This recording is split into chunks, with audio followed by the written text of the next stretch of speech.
Gundabad. This fortress was once its stronghold. It is where they kept their great armories.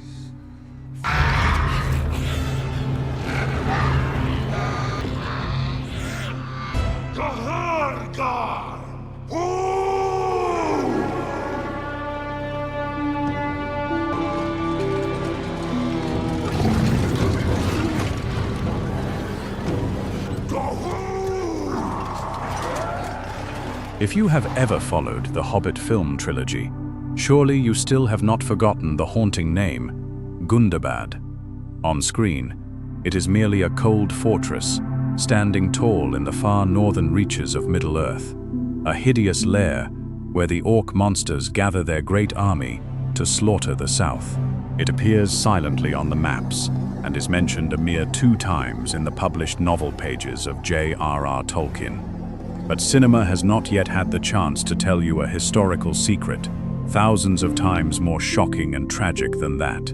Few know that, before being defiled by the evil aura of the Dark Lord Sauron, Gundabad once was the mountain home, the most sacred, pure, and inviolable sanctuary for all dwarf clans across the realm of Arda.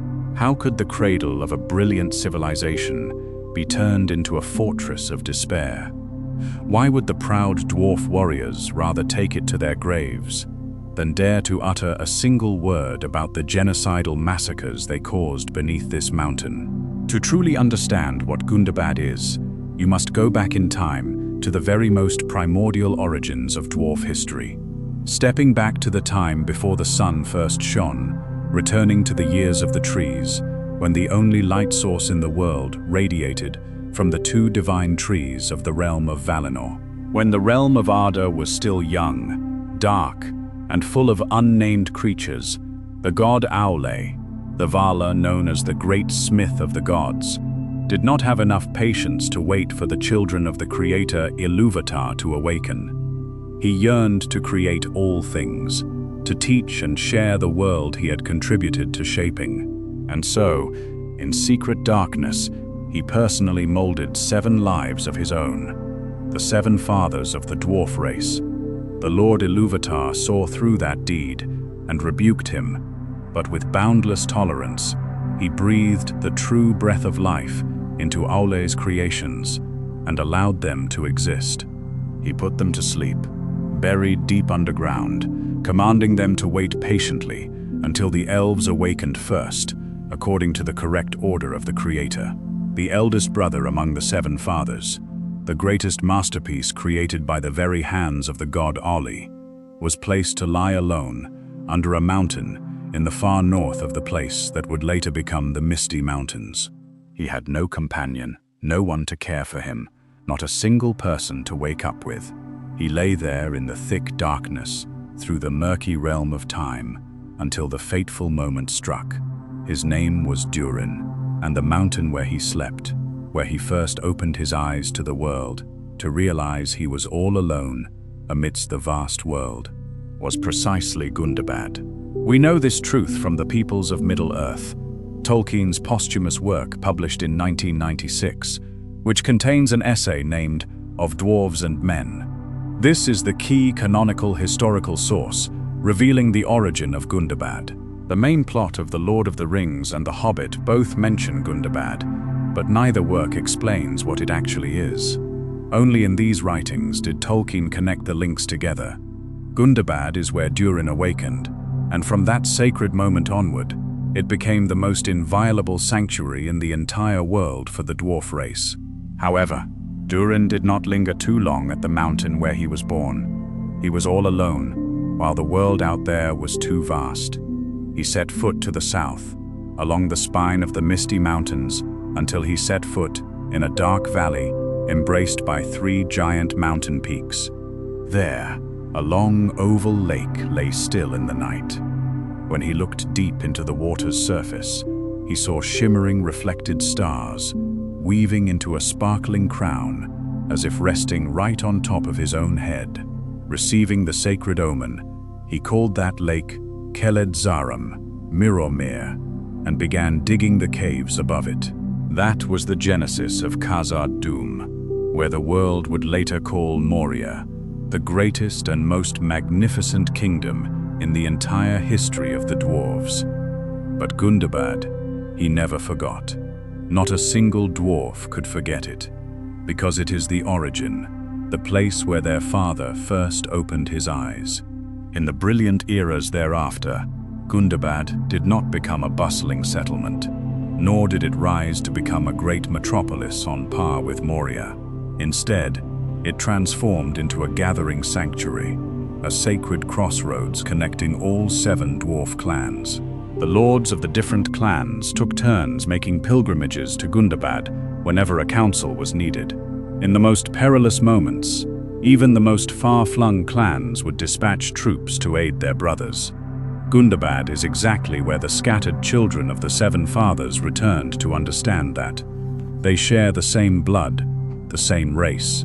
Before stepping into the darkness inside, we need to clearly understand where Gundabad is located and why that position is of vital importance beyond the spiritual aspect. Unroll the map of Middle-earth and find the Misty Mountains, the great stone spine running from north to south, splitting the continent in half. Follow it up to the north, glide past Rivendell, cross the High Pass and Goblin Town, traverse the Gladden Fields, and stretch up to the boundary of the bone-chilling cold. Right at the very peak of the Misty Mountains, where the mountain ranges begin to curve and branch out, you will find Gundabad. It reigns right at the intersection of 3 great mountain ranges. To the south is the main body of the Misty Mountains. To the east is the Grey Mountains, Ered Mithrin, stretching towards the Iron Hills. And to the northwest is the Angmar mountain range, the lifeblood, leading straight to the frozen kingdom of Khazad-dum. The 3 mountain ranges converge at a single point, like spokes gathering at the hub of a giant wheel. Tolkien's maps always depict Gundabad with 3 adjoining mountain peaks, reigning above the Elderslade Valley, where the 2 rivers Langwell and Greylin merge their flows southward towards the Vales of Anduin. Whoever holds Gundabad holds the absolute key to manipulating the north.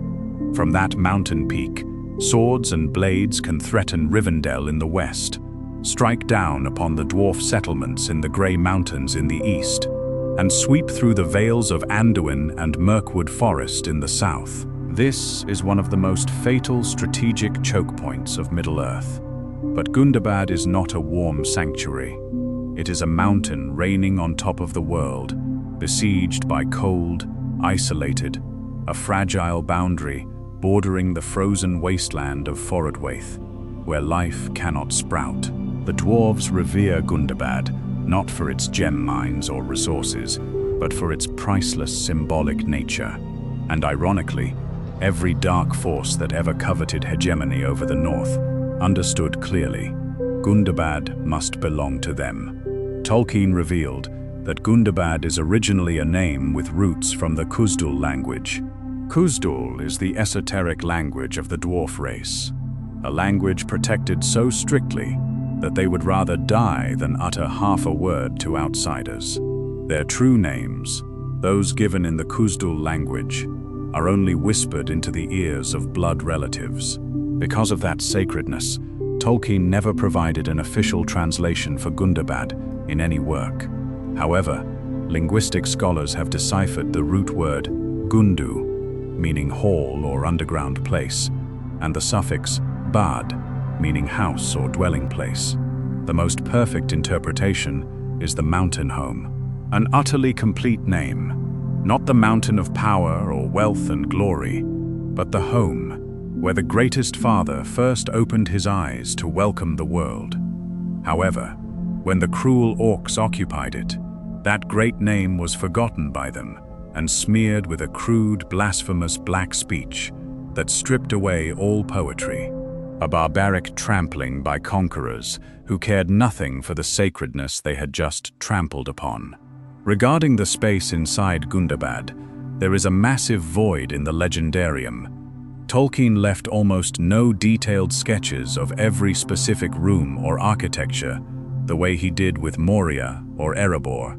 However, If we gather the scattered historical puzzle pieces from The Hobbit and the peoples of Middle-earth, we can absolutely reconstruct a grand, overwhelming, and haunting original picture of the world inside this mountain. Located on the top floor, welcoming the great delegations, is the Great Assembly Hall of the Seven Clans.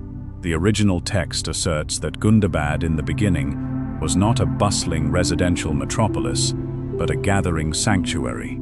To serve this purpose, the belly of the mountain possessed giant halls, carved with the absolute perfection of dwarf smiths, with enough capacity to hold tens of thousands of delegations. This is the central space, the gathering place of the Supreme Lords, from as far as the Blue Mountains in the west to the Iron Hills in the east. At these sacred halls, they set aside all disagreements to sit down together, jointly deciding the life and death destiny of an entire race. However, Gundabad is not only a place for meetings. Hidden deep beneath those quiet halls is a colossal military scale, an endless network of forges and bunkers. The terrifying vastness of this place was implicitly confirmed by Tolkien through the book The Hobbit. On the threshold of the Battle of 5 Armies, the original text describes, "There was a forging and an arming in all the mountains, and a giant orc army had assembled from deep beneath Gundabad, in order to accommodate, nourish, and arm tens of thousands of monsters, along with countless packs of warg. Gundabad certainly must possess an underground network intertwined like a spiderweb, massive arsenals, and blazing forges running day and night without rest." And finally, diving down through the echoing halls, descending to the very bottom of the darkness, far beyond the heat of the forges, we will touch the most silent, most sacred place of the mountain, the Sanctum of Awakening. This is precisely the origin of all origins. Although Tolkien did not give it a flowery name, true to the legend of the creation process of god Aule, this is a primordial cave, eternally separated from the sunlight. This is the stone chamber where the Creator placed the father Durin to lie fast asleep through the endless eras of the years of the trees. It was in this dead, silent night that Durin the Deathless first opened his eyes, breathed the first breath of air, and officially kick-started the glorious history of the entire dwarf race in the mortal realm. In the later ages, this deep chamber would carry a great significance far beyond mere history. We will return to it throughout a very long period of time, through the murky eras before the sun dawned, through the slow dawn of the First Age, and through the flames of war of the elves in the distant realm of Beleriand. Gundabad seemed to still preserve its inviolable peace. The dwarves protected its sacredness and continued to build their glories in Moria. But the downfall struck in the Second Age, and tragically, it came from the utmost bravery of the dwarves themselves. In the year 1697 of the Second Age, the Dark Lord Sauron swept through the kingdom of Eregion and murdered Celebrimbor, the greatest smith of the elves. The surviving remnants, led by Elrond, were desperately fleeing to the north. Just as Sauron's fangs and claws were waiting to crush them, the dwarves of Khazad-dum under King Durin III did a great thing. They threw wide open the mountain gates, launched a great army to ambush, and saved Elrond's life. That intervention very likely saved Rivendell from the tragic fate of being strangled in its cradle, but they had to pay a fierce price in blood. Sauron could not pierce through the doors of Durin. The defense system of Khazad-dum exceeded his strength. So, the Dark Lord did what he always did when he could not crush a target. He redirected his wrath. Sauron unleashed packs of orc hounds to scour and harass the dwarves wherever they could be reached. And the most fatal, most painful, and most symbolic target to seize was precisely Gundabad. The great orc army under Sauron's banner overran the mountain. The sacred gathering realm of the Seven Fathers, the birthplace of Durin the Deathless, the mountain home, had now completely fallen. But this was absolutely not just a physical occupation. It was an ultimate architectural blasphemy. Orcs are creatures born of corruption. They hate beauty and always thirst to trample on sacred things. Just try to imagine the gut-wrenching pain of the dwarves when witnessing this scene. The demons smashed the monolithic statues of the majestic fathers. They smeared feces, blood, and carved evil runes in jagged black speech onto the great jewel-inlaid walls. The sacred forges that once cast brilliant divine weapons now billowed a suffocating, slimy black smoke to forge swords and spears for monsters. And most painfully, the silent Sanctum of Awakening was now mercilessly trampled by their tens of thousands of filthy footprints. It was precisely this ultimate defilement that sowed the seeds for an unresolvable hatred, explaining why thousands of years later, the dwarves frantically launched an uncompromising war of genocide against the orc race. Overly resentful, the dwarves slammed shut the doors of Durin and isolated themselves deep within the heart of Moria. The brilliant friendship between elves and dwarves began to cool down, turning into a persistent skepticism lasting throughout the majority of the Third Age. Gundabad sank in the darkness, serving as the lair of the orcs throughout the remainder of the Second Age. Only when the last alliance of elves and men smashed Sauron's power at the siege of Barad-dûr did the orc packs scatter and flee. In that brief armistice period, it seemed that the dwarves seized the opportunity to reclaim and cleanse their mountain. But peace did not last long. The Third Age would pour down new, cruel, dark shadows for the north, and Gundabad would once again buckle and fall. Around the year 1300 of the Third Age, a terrifying nightmare rose in the northern mountain region, the evil kingdom of Angmar.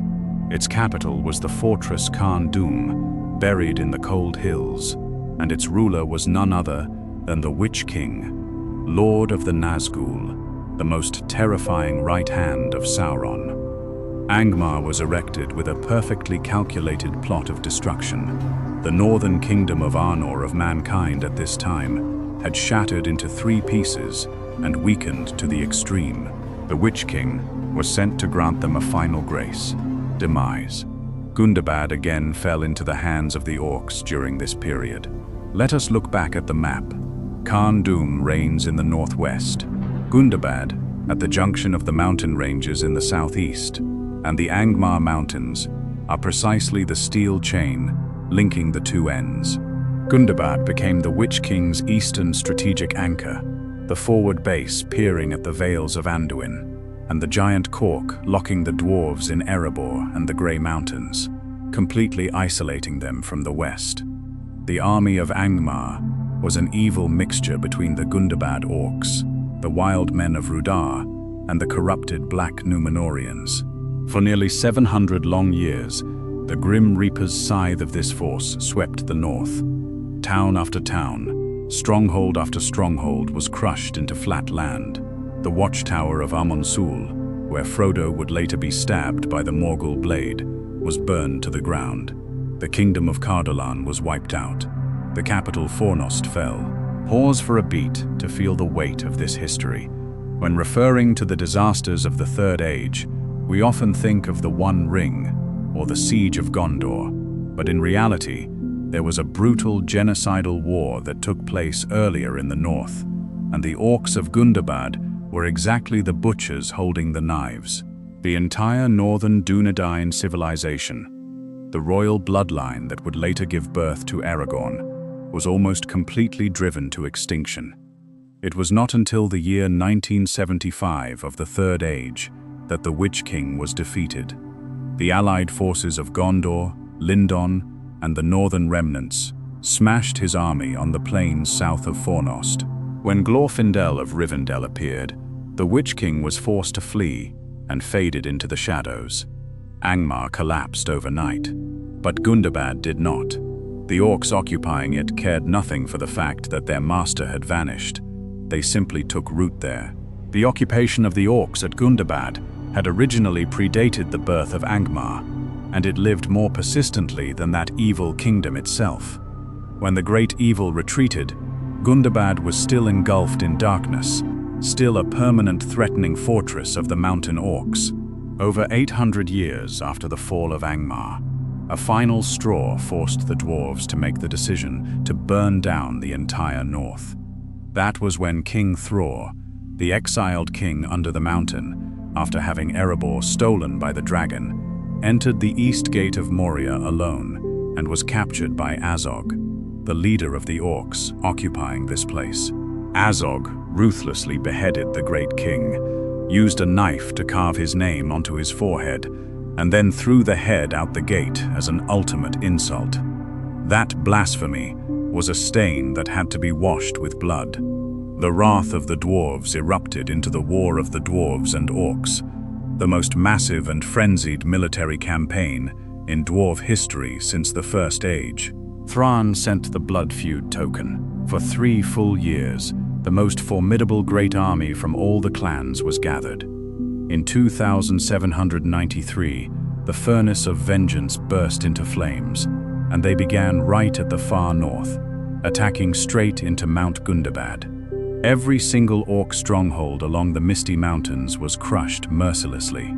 Tolkien wrote that this war took place almost entirely underground, in narrow mines, where the dwarves were unrivaled killing machines. It was so cruel, barbaric, and bloody that the surviving veterans later did not dare to open their mouths to recount what they had done in the dark. That was not a heroic epic war. That was a genocide conducted by a race that had been pushed to the ultimate limit of endurance. That was the second time Gundabad was sacked. The dwarf great army bathed the sacred mountain in blood, then coldly swept progressively towards the south. The blood feud concluded with a tragic victory at the Battle of Azanulbizar before the threshold of the east gate of Moria, where the leader Azog was beheaded by Darn Ironfoot. However, the consequences of the war were truly devastating. Nearly half of the dwarf great army died in battle. Even though the northern orcs had been smashed and Gundabad had been cleansed with blood, the dwarves could not hold this mountain. The kingdom of Erebor remained lost. Their forces were severely depleted. They could not disperse their troops to garrison a cold mountain at the very end of the world. And so, just a few decades later, before the moss could even cover the bloodstains, the orcs fumbled and slithered back to Gundabad. By the time the events in The Hobbit took place, the year 2941 of the Third Age, Tolkien described Gundabad as once again standing tall, restored as the capital of the northern goblins. Bolg, the son of Azog, officially inherited his father's cruelty, taking command of this great fortress. When Thorin Oakenshield's escort accidentally killed the great goblin, the news immediately reached Gundabad. Bolg flew into a rage and began issuing the summons. The picture that Tolkien painted at this time is truly shudder-inducing. Gundabad now was not merely a stone fortress, but it had turned into a colossal monster incubator. It not only contained the orcs, but was also the lair of myriad packs of bloodthirsty wargs. And most terrifying of all, when Bolg's great army departed, the sky was no longer the sky.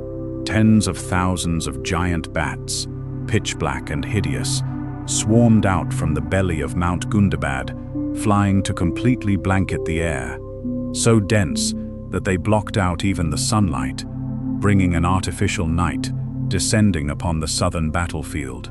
The Orc great army crashed down upon Erebor, sparking the battle of 5 armies right at the moment elves, men, and dwarves were still fighting over the treasure. Bolg did not survive that battle.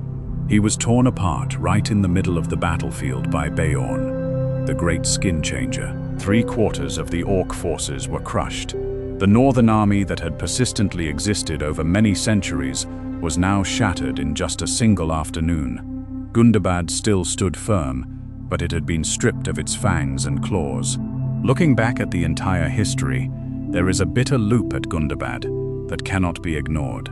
Falling into Sauron's hands in the Second Age, reclaimed in a flash after the last alliance, falling when Angmar rose, bathed in blood and sacked in the War of the Dwarves and Orcs, reoccupied by the Orcs within just a century, and continuing to be the enemy's lair through the Battle of 5 Armies as well as the War of the Ring. Every victory at Gundabad was only a temporary illusion. Orcs multiply like maggots.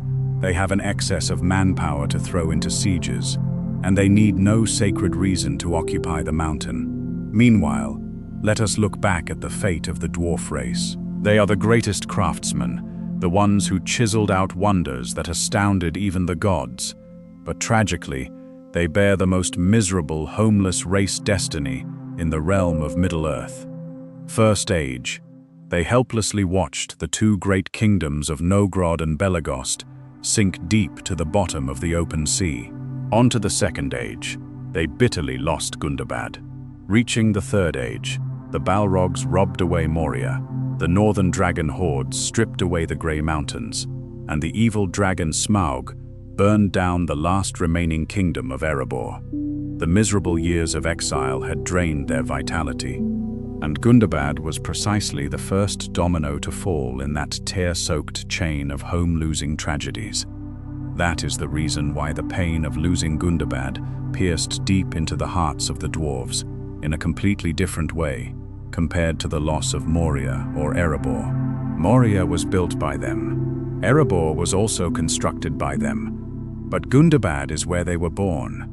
It is eternally there, as the sacred stone pedestal where Father Durin first opened his eyes. Achievements can be demolished and rebuilt, but origins can never be replaced. The book, The Peoples of Middle-earth, affirms the defilement of Gundabad by the Orcs is the core reason that fanned the flames of the dwarves' absolute hatred towards this species. Something inside the proud soul of the dwarves had truly broken. Their most sacred place had turned into a foul heap of ashes, harboring the monsters that had stripped away everything from them. In the War of the Ring, the years 3018-3019, Gundabad was still an orc lair. However, it played no significant role, because Sauron's attention at this time was fully focused on Gondor and Frodo.